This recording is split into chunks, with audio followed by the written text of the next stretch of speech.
Bismillahirrahmanirrahim. Alhamdulillahirabbil alamin. Allahumma shalli wa sallim ala sayyidina Muhammadin miftahi babi rahmatillah adada ma fi ilmillah salatan wa salaman daimaini bidawami mulkillah wa ala alihi wa sahbihi. Allahumma shalli ala sayyidina Muhammadin salatan taftahu biha lana futuhal arifin wa tufaqihuna biha fid din wa ala alihi wa sahbihi. Assalamualaikum warahmatullahi wabarakatuh. Ibu-ibu, rekan-rekan dan pemirsa dimanapun Anda berada, insyaallah pada sore hari ini saya akan menjelaskan tentang amaliyah ya, insyaallah tiap Rabu, amaliyah yang diamalkan oleh para ulama, oleh para ulama, khususnya ulama ahlus sunnah wal jamaah.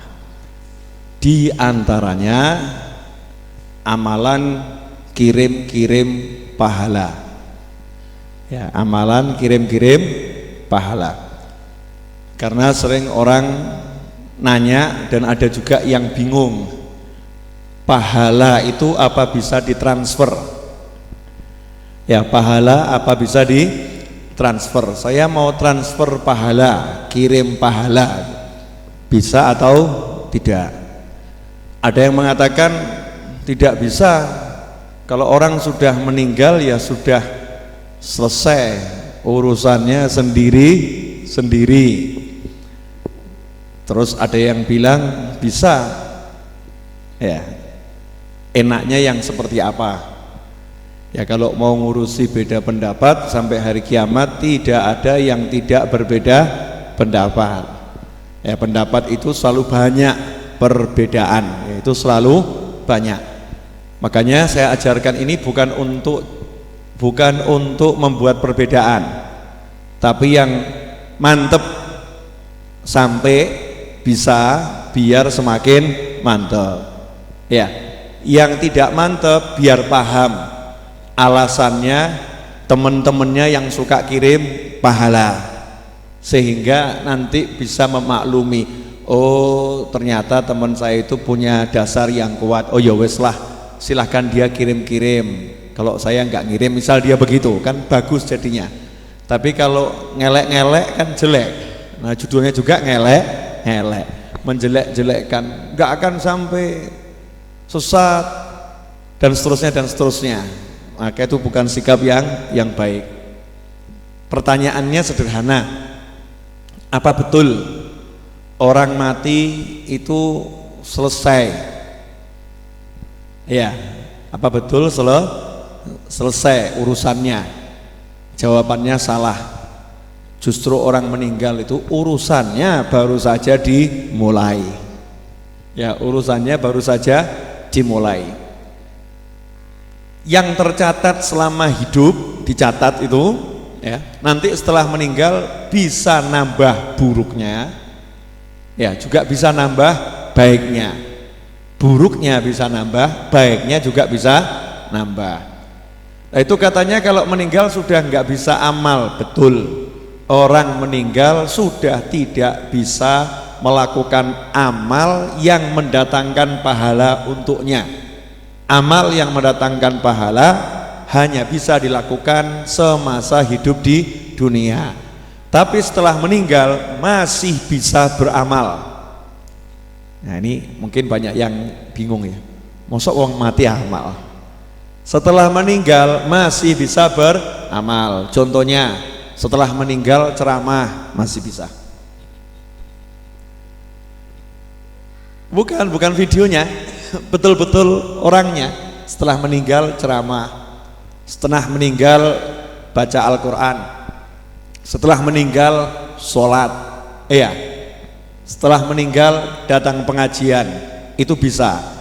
Tapi tidak nambah pahala, nggak bisa nambah pahala. Jadi bisa sholat, bisa amal apapun yang diizinkan Allah, tapi pahalanya sudah selesai, tidak bisa ditambah dengan amalannya setelah meninggal dunia. Bib, kok rada aneh toh? Kok rada aneh? Enggak aneh. Cuman kadang kita yang enggak mau belajar dengan tenang. Oke, orang meninggal sholat, enggak usah bingung. Isra dan Mi'raj, Nabi Muhammad SAW itu sholat berjamaah di Masjidil Aqsa, makmumnya semua sudah meninggal. Betul kan? Makmumnya adalah ruh-ruh para nabi dan rasul. Ya, ruh-ruh para nabi dan rasul. Itu masih hidup atau sudah meninggal? Sudah meninggal. Kecuali Nabi Isa alaihi salam, Nabi Khidir alaihi salam, dan beberapa nabi lagi yang diriwayatkan masih hidup. Yang lain sudah meninggal dunia semua. Ada yang ngomong, itu kan nabi. Ya betul, itu nabi. Tapi jangan lupa, Nabi kita SAW bersabda, al ulama warathatul anbiya. Para ulama itu pewaris nabi. Jadi apa yang dimiliki nabi, Allah juga berikan kepada ulama. Kadarnya cuman berbeda.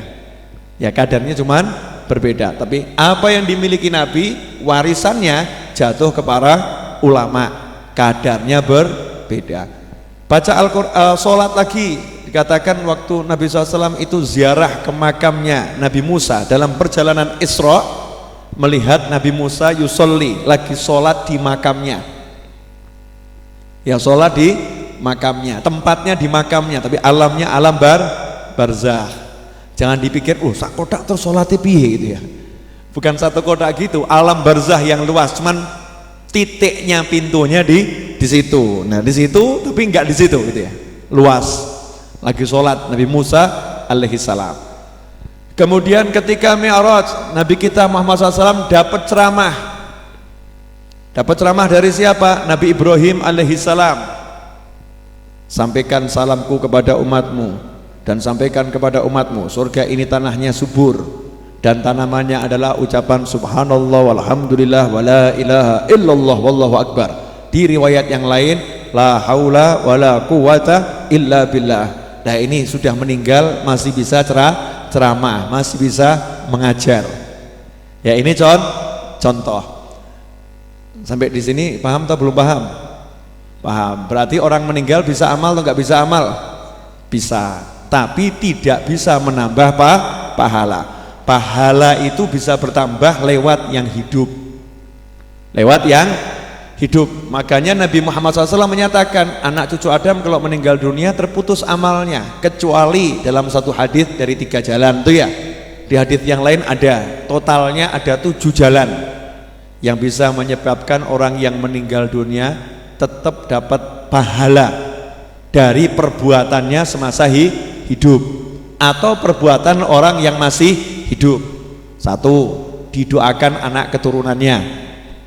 Ya, didoakan anak keturunannya, termasuk di situ didoakan oleh umat Islam, termasuk didoakan oleh umat Islam. Contohnya yang meninggal orangnya kurang baik, tapi disolatkan 3 shaf jenazahnya, itu disolatkan 3 shaf. Disebutkan jenazah yang disolatkan 3 shaf diampuni oleh Allah Subhanahu wa ta'ala. Berkat siapa itu? Berkat doa. Sholat jenazah kan doa ya, doanya makmum dan imam yang menyolatkan. Ya belum tentu yang disolatkan ini kan bapaknya atau ibunya atau siapa ya. Bisa jadikan jenazah yang nggak dikenal atau jenazah yang nggak punya keluarga, tapi diampuni berkat solat jenazahnya orang-orang yang masih hidup. Ini bukti kalau yang masih hidup bisa doanya itu bermanfaat untuk yang sudah meninggal dunia. Ini semua sahih ya, nggak ada yang lemah-lemah, ini semua sahih. Cuman kita mau nerima atau tidak itu kan kembali kepada pribadi masing-masing. Makanya jangan dipaksa orang nerima, udah gitu aja. Tugas kita wa ma 'alaika illal bala, sampaikan. Ya, kemudian sedekah jariah. Dulu waktu hidup pernah bangun pesantren atau pernah nyekolahkan anaknya orang jadi dokter yang manfaat ilmunya yang baik gitu ya, atau pernah memasukkan satu anak ke pesantren dibiayai semua sampai hafal Al-Quran, Ya, ini termasuk sedekah jariah, termasuk diantaranya beli mushaf. Dia beli Al-Quran ditaruh di masjid, niatannya bantu orang yang ngaji biar gampang. Begitu ada orang baca mushaf yang dia sedekahkan, maka dia dapat pahala. Kalau dia bangun pesantren, begitu ada orang itu belajar di pesantren itu, maka dia dapat pahala. Kalau dia bangun sumur air, mata air untuk satu kampung mandi, minum, masak, wudhu, dia dikubur dapat pahala. Ini namanya sedekah jariah. Sudah meninggal tapi dapat pahala dari amalan yang hidup. Ya kan, baca Al-Quran amalan yang hidup. Tadi masak itu amalan yang hidup. Kemudian yang ketiga, ilmu yang bermanfaat. Dia guru, ngajari murid-muridnya. Semua yang dia ajarkan, dia meninggal sama muridnya diamalkan. Ngajari duha, muridnya jadi duha. Ngajari birrul walidain, muridnya jadi bekti sama orang tua. Dikubur, dia dapat transfer pahala murid-muridnya. Amalan muridnya dia dikasih pahala yang sama tanpa mengurangi pahala muridnya sedikit pun. Ya, ini kurang lebih seperti itu. Jadi kalau dilihat demikian berarti sebetulnya yang meninggal bisa enggak dikirimi pahala? Bisa. Berarti kan bisa ya. Nah, mungkin timbul pertanyaan, ya tapi jangan dikirimi surat Al-Fatihah, jangan dikirimi surat Yasin, masa surat Al-Quran dikirim-kirimkan? Ini mungkin ada yang nanya seperti itu. Jawabannya sederhana. Orang kalau mengirimkan Al-Fatihah, misal saya, ya Allah, saya baca surat Al-Fatihah, tolong diterima dan pahalanya diberikan kepada almarhum teman saya namanya Fulan, misalnya begitu. Artinya apa? Saya lagi membaca surat Al-Fatihah, terus saya minta tolong sama Allah. Saya minta tolong sama Allah, ya Allah, tolong berikan pahalanya kepada Fulan. Berarti saya lagi berdoa. Saya lagi berdoa. Dan setiap pendoa harus yakin doanya dikabulkan. Harus yakin doanya dikabulkan. Dan kita nggak boleh prasangka buruk, doa orang ini tidak akan kabul, kecuali kalau orang itu jelas-jelas melakukan hal yang menyebabkan doanya tidak terkabul. Misalnya dia pakai pakaian yang haram dari mencuri, makanannya haram.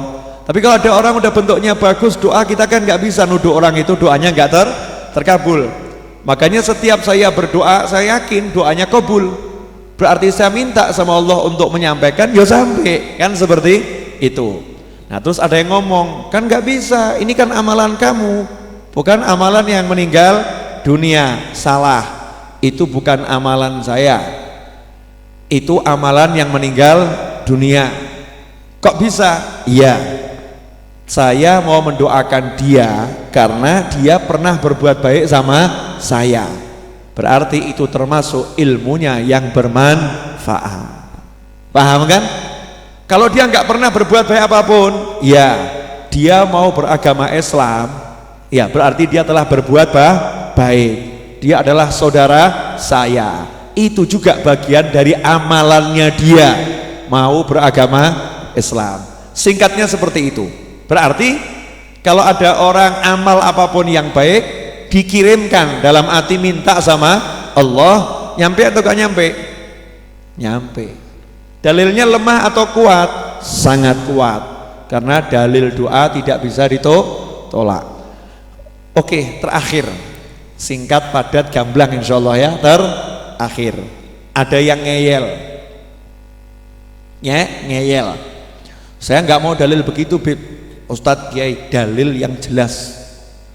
Kalau tadi yang saya paparkan kurang jelas, saya tambahi lagi biar jelas, cetho welo. Ya, boleh enggak menghajikan orang yang sudah meninggal dunia? Boleh, syaratnya yang menghajikan sudah haji, betul kan?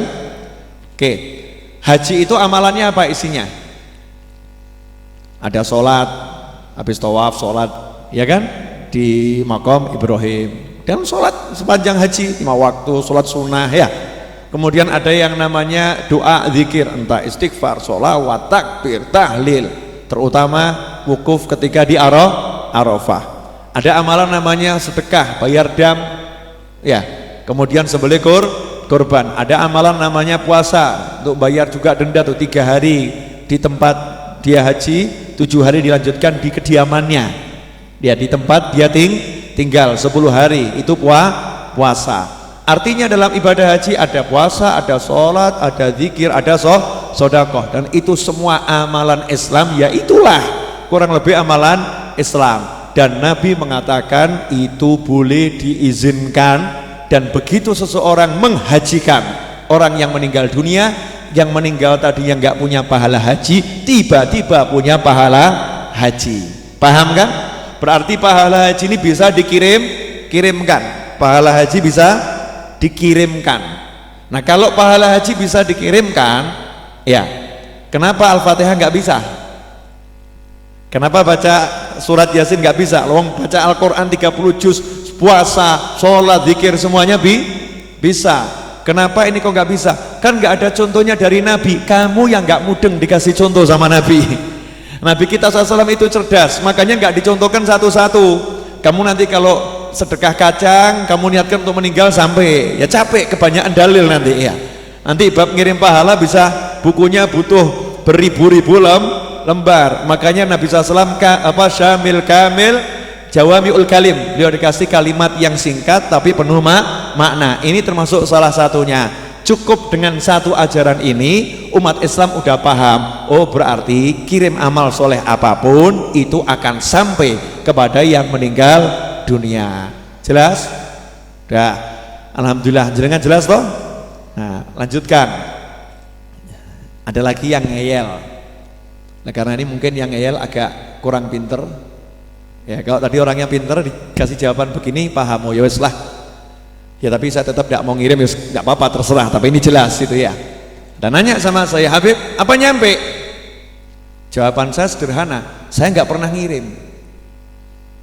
Loh, memang judulnya kirim pahala, tapi saya nggak pernah ngirim. Kok bisa begitu, Bib? Saya cuma titip. Bapak pernah kan kirim paket? Judulnya apa? Kirim paket. Pernah ngirim? Enggak, titip kepada biro jasa pengiriman, betul kan?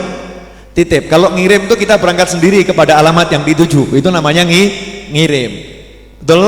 Nah, cuman judulnya kirim paket, tapi nggak pernah ngirim, cuman titip. Saya titip ke biro Tiki, JNE, JNT, Wahana atau apapun tuh, ya titip. Nah, terus ada yang nanya, Habib, paketnya sampai enggak? Ya, katanya bironya pasti sampai. Lah, Habib tahu enggak sampai enggak? Ya, caranya cuma 2. Kalau saya mau tahu sampai atau tidak, caranya cuma 2. Saya telepon yang saya kirimi, saya tanya, halo, paketnya udah sampai belum? Betul kan? Nah, kalau dijawab sampai, berarti masalah selesai. Betul?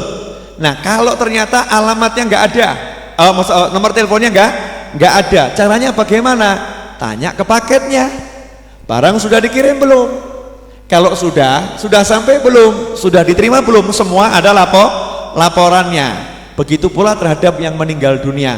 Saya cuman titip paket, Allahumma, ya Allah tolong sampaikan. Betul? Nah, jenengan punya pilihan 2, tanya kepada yang dikirimi. Nah, kalau mau nanya sama yang ngirimi berarti mati ose. Silahkan meninggal dulu, nanti nanya sampai ada paketnya, betul kan? Ya, meninggal dulu.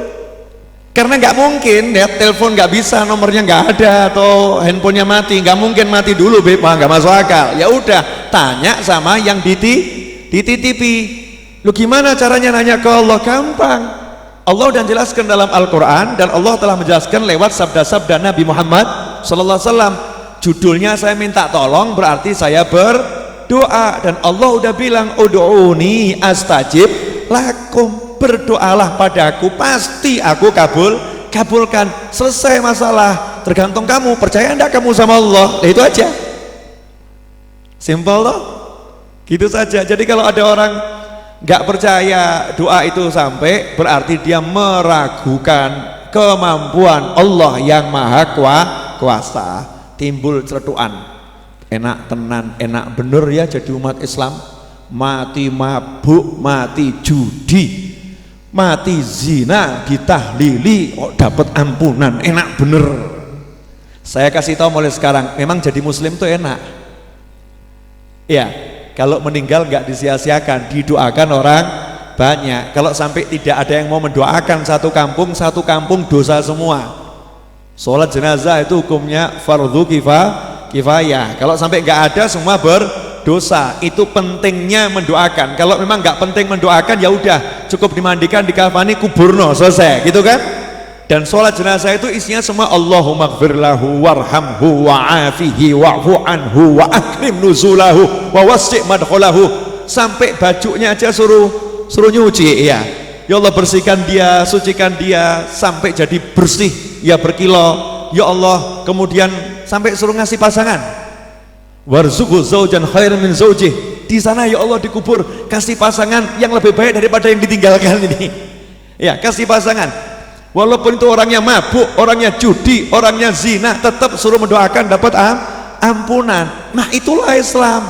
Kalau udah mati selesai. Tugasnya yang hidup mendoakan yang meninggal dunia, yang meninggal menghadapi pertanggungjawaban. Dan kita harus prasangka baik, insya Allah doa kita diterima. Kok enak ya Beb ya, didoakan terus diampuni, maka jadilah muslim, enak. Ya jadilah muslim enak. Maka kenal sama orang banyak, biar banyak yang mendoakan. Kok enak bener toh Beb? Saya nanya, kenapa kamu pengen saudaramu dapat yang gak enak? Kalau ada sesuatu yang bisa menyebabkan saudara kita dikubur diampuni Allah, kenapa kamu gak mau? Kalau sampai ada saudara kita itu selamat karena doa kita, kenapa kamu gak mau? Semuanya kamu buat susah, kamu buat berat, sedangkan Allah itu rahmatnya luar biasa. Ya selama itu bisa menolong saudara saya, why not? Ayo kita doakan, ya ayo kita kirimkan pahala. Kalau toh nanti misalnya gak nyampe, ya udah kita udah dapat pahala, tapi itu pasti sampai. Ya itu pasti sampai. Enak ya Bib? Enak. Ada contoh yang gamblang Bib? Itu tadi apa kurang gamblang? Apa kurang gamblang? Nabi kita Muhammad SAW lihat orang disiksa di kubur ya, beliau langsung ambil pelepah korma ditanam. Perlunya biar selamat ya, perlunya biar selamat. Nyatanya cuma dikirimi zikirnya pelepah korma dapat ampunan kok. Dapat ampunan. Itu zikirnya pelepah korma, bukan pelepah kormanya menyebabkan ampunan, tapi zikirnya pelepah korma menyebabkan ampunan dengan izin Allah Subhanahu wa ta'ala. Banyak sekali dalil yang menunjukkan kirim pahala amal soleh itu sampai dan manfaat. Jadi kalau nggak percaya, tanya sama yang meninggal dulu. Nah itu nggak bisa ya, nggak bisa. Maka opsi yang berikutnya, tanya sama yang kita titipin. Siapa? Allah Subhanahu wa ta'ala. Mau nanya sama Allah, nanya kepada Nabi Muhammad SAW. Dan Nabi udah menyebutkan tuh wahyu Allah yang diamanatkan kepada Rasulullah, disampaikan, Al-Quran jelas, haditsnya juga jelas. Ya, hadits tentang doa itu diterima oleh Allah Subhanahu wa ta'ala. Bahkan kita setiap Jumatan itu tidak sah sholat Jumat kalau khotibnya tidak memintakan ampun untuk mukminin wal mukminat, termasuk yang hidup maupun yang sudah meninggal dunia. Semoga barokah, semoga manfaat. Insya Allah Rebu berikutnya judulnya masih seputar ini. Pokoknya amalan-amalan yang diamalkan Ahlus Sunnah wal Jamaah. Sudah saatnya saya jelaskan detail, tapi ya begini ya, bukan untuk cari musuh ya. Biar yang nggak paham jadi paham. Sebab di luar sana sekarang banyak orang yang semakin bingung. Ya semakin bingung. Mau doakan saudaranya, mau kirim Yasin, mau kirim Fatihah, takut dosa. Ini agak aneh ini. Ini Bu Seha ini pernah diundang, punya ini satu rombongan pernah diundang sama sebuah keluarga untuk tahlilan, tapi kata keluarga tersebut, tolong ya Bu, jangan dibacakan surat Yasin, surat yang lain saja. Saya sampai bingung nih, kok ada umat Islam anti surat Yasin, nih aneh ini ya. Surat yang lain mau, kalau Yasin gak mau, kan aneh ini ya. Aneh, ini nyata, tanya sama bunya itu. Betul-betul terjadi nih, orang bingung. Nah, jenengan jangan bingung, amalkan, kirimkan pahala dalam bentuk setelah kita doa, zikir, ya Allah tolong diterima semua itu tadi, dan tolong berikan pula pahalanya kepada fulan terakhir wali jami'il muslimin wal muslimat. Dan teruntuk teman-teman saya yang tidak mau ditahlilkan, tidak mau dikirimi pahala dan mengatakan ngirim pahala tidak sampai, jangan khawatir. Kalau Anda meninggal dunia tetap saya tahlilkan, tetap saya kirimi pahala, karena saya pengen semuanya selamat. Saya nggak mau ya Habib, nggak bisa, karena Anda masuk minal muslimin wal muslimat. Dan dalam setiap tahlil, kirim doa, kirim pahala, ada selalu minal muslimin wal muslimat. Jadi mau tidak mau, kalau Anda meninggal dunia nanti suatu saat setelah panjang umur fi taatillah dan meninggalnya husnul khotimah, tetap dapat kiriman doa dari teman-teman yang suka ngirim doa. Semoga berkah dan manfaat. Assalamualaikum warahmatullahi wabarakatuh.